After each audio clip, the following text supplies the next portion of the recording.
Alright, so I'm just doing a little bit of thinking, and I'm saying that this is very interesting to me. So, we have what we call the Star of David, and we also have an upside down triangle and a right side up triangle. And then below it is another upside down. It's basically this, but mirrored on the bottom. So, what I'm thinking is, this is what I think the Star of David represents.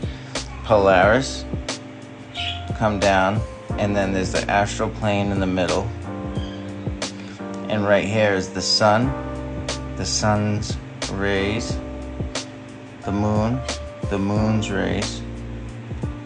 So we have the sun and the moon over the black hole, which is below Polaris. And this is the plane of inertia. Okay, and then it's kind of funny because it's like Earth plane of inertia, Earth, inertia. You know, it's always in the words. Plane of inertia, in Earth is the plane of inertia. Astral plane, we have the stars up here, the stars that are up here in the Arctic sky are parabolically projected and mirrored out in the Antarctic sky. So they're actually projected from here. Everything is here at creation, and it projects up to here, the sky, the flat sky above the Arctic zone, and that's mirrored to the Antarctic zone, which is a parabolic mirror, which is at a 2-to-3 ratio because it expands as it goes out. So it's just me, I'm just trying to figure out the Star of David, what it represents. And you know, also pyramid means fire in the middle. The fire in the middle, Polaris, the sun, the black hole sun at the center in creation, which projects its light to the sun, and it creates the sun and the moon, the proton, the electron. The stars are the electrons, and that projection is mirrored in the Antarctic zone. Everything in the Antarctic zone is a mirror of the Arctic zone of the sky. That's why the sun rises from northeast if you're in the Arctic zone, which is inside of the Tropic of Cancer.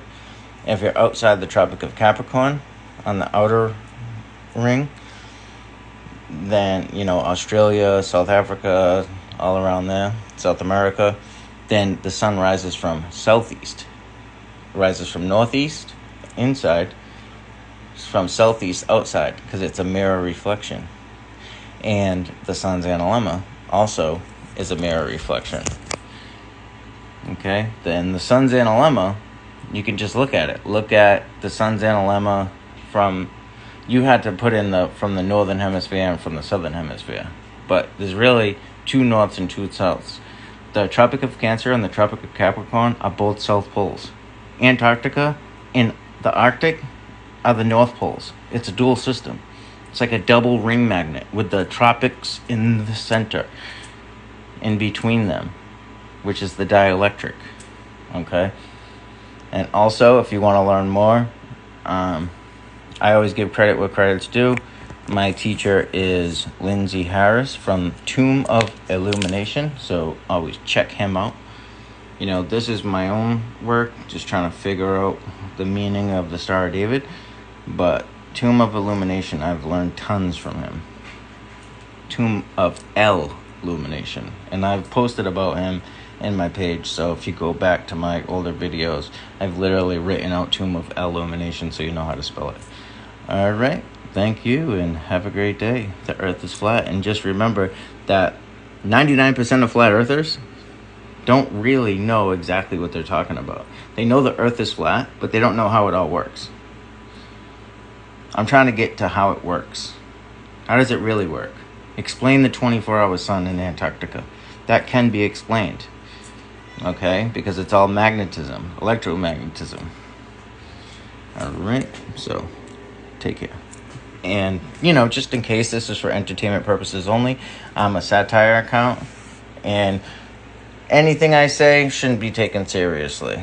I'm not breaking anything down. This doesn't make sense at all.